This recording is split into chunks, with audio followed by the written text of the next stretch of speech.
Hey guys, it's your girl Latoya back with another garden update. Today I have this amazing barren patch that is on the side of my garden shed that has been sitting here for the last 4 years doing absolutely nothing other than housing some 18-gallon totes that I had filled with various things. Either I was planting in them, as you can see, this overgrown situation with these strawberries, and the other containers, which actually this entire space was loaded up with 18-gallon containers that had branches and leaves from our avocado tree, kitchen scraps, shredded paper, anything you could think of that is compostable and that will break down.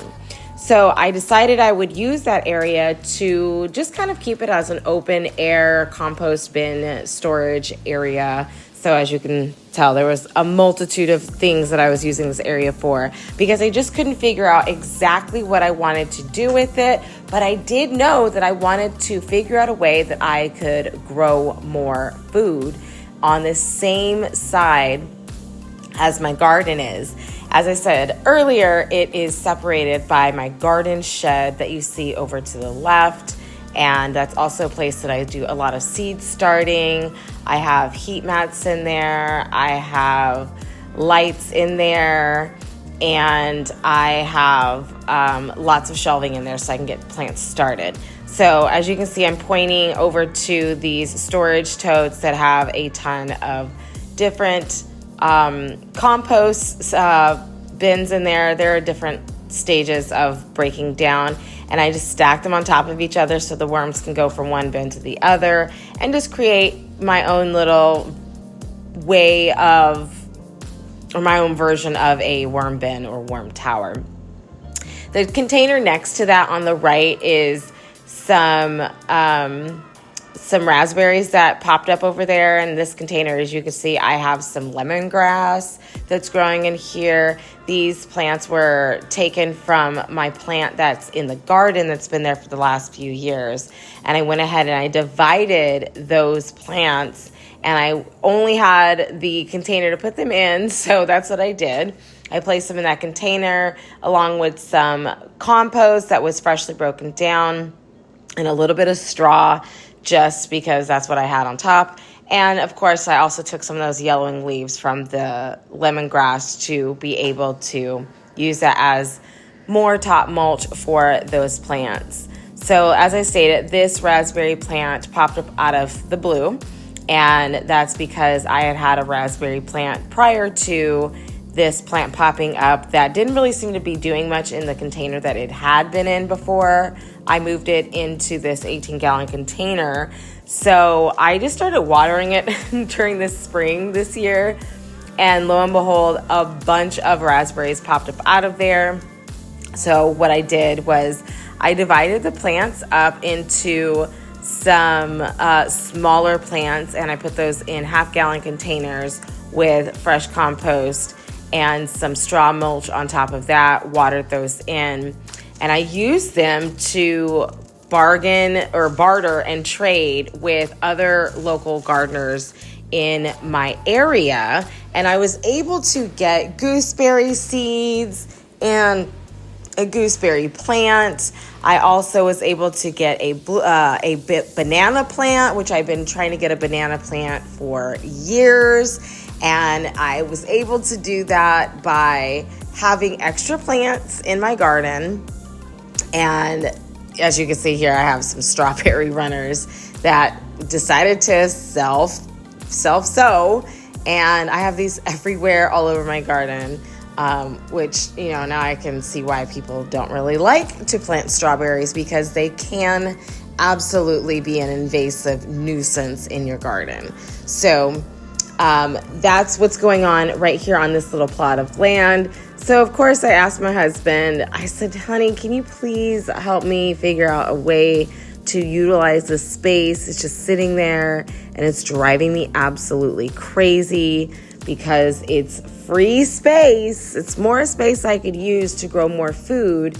And, that's just been kind of a project of my own undertaking for the last almost 5 years. has been just, growing as much of our own food that I can.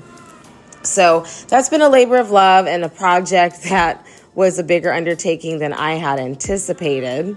And I was able to regenerate that plot of land and actually grow food there. So that's amazing. So this is later on the same day. Now, I shot all this video on Sunday because that was the day that my husband had time and energy to help me out in the garden.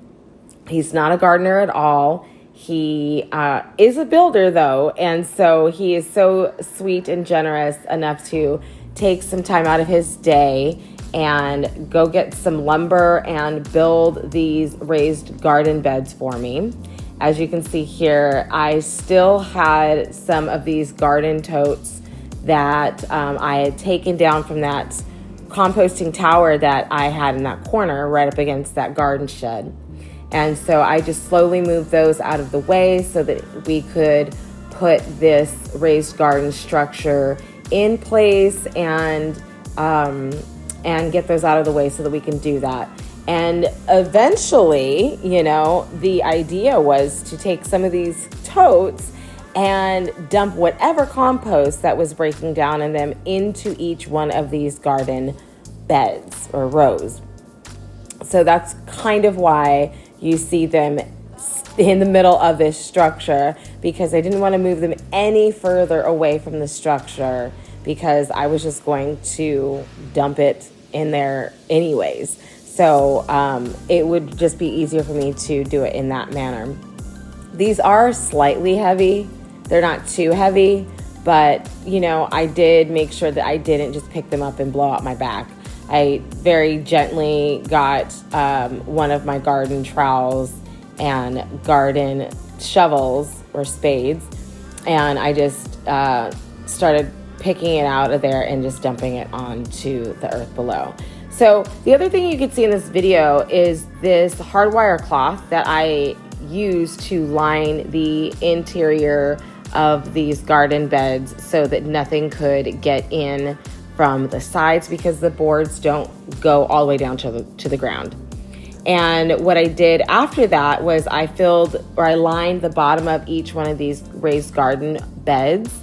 I lined them with some tree clippings from our avocado tree that I had trimmed one side of the tree the other day, and I had been saving them because I knew that I was going to use them somewhere in the garden.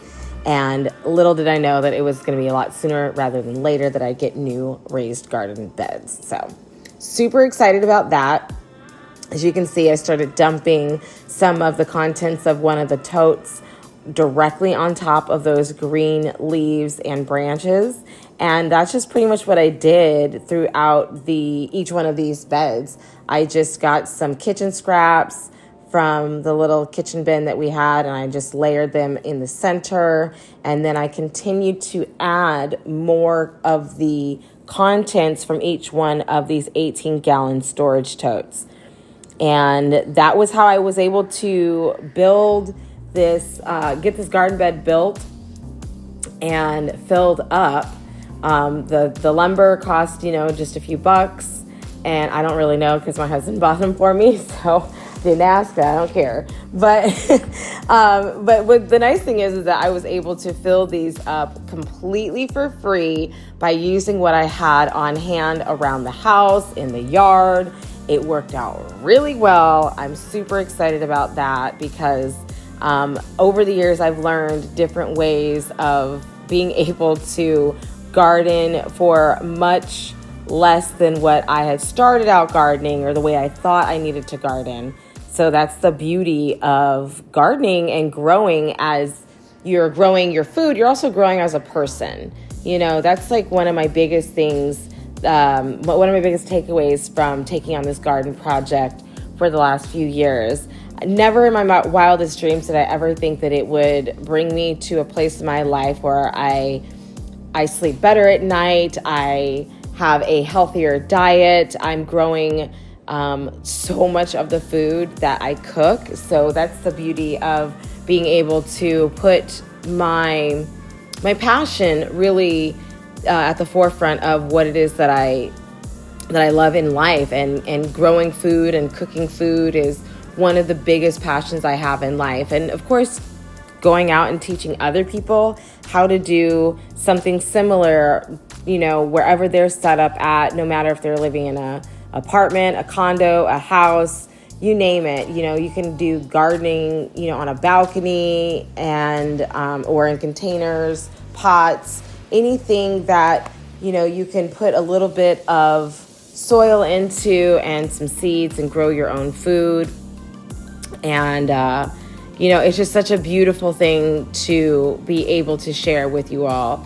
And I really appreciate you coming on this journey with me, because it is a journey, and I don't know everything that there is to know about gardening. I only know what my grandmother taught me, and also I read a lot of books and I absorb a lot of information, and so that's how I've been able to figure it out. And this is what it looks like at the end of the day. And we have 3 rows of additional garden space, garden growing space. As you can see here, I went ahead and lined this back row, which is like the largest bed that I have.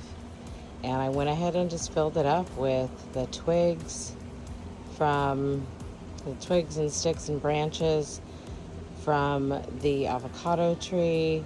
And I dumped in a bunch of different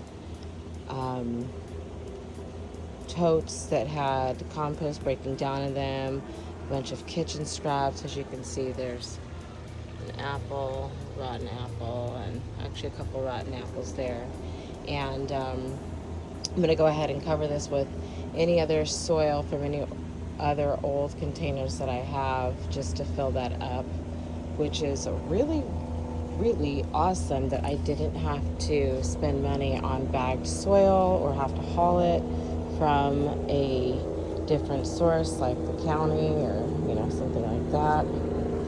And I just filled all these up with what I had here on hand at home. And I went ahead and I used this quarter-inch hardwire cloth. I went ahead and I lined just the back areas and the side walls on the interior of the different rows, just so that the side here that's exposed, so that nothing could actually get in there. And that's how I did that.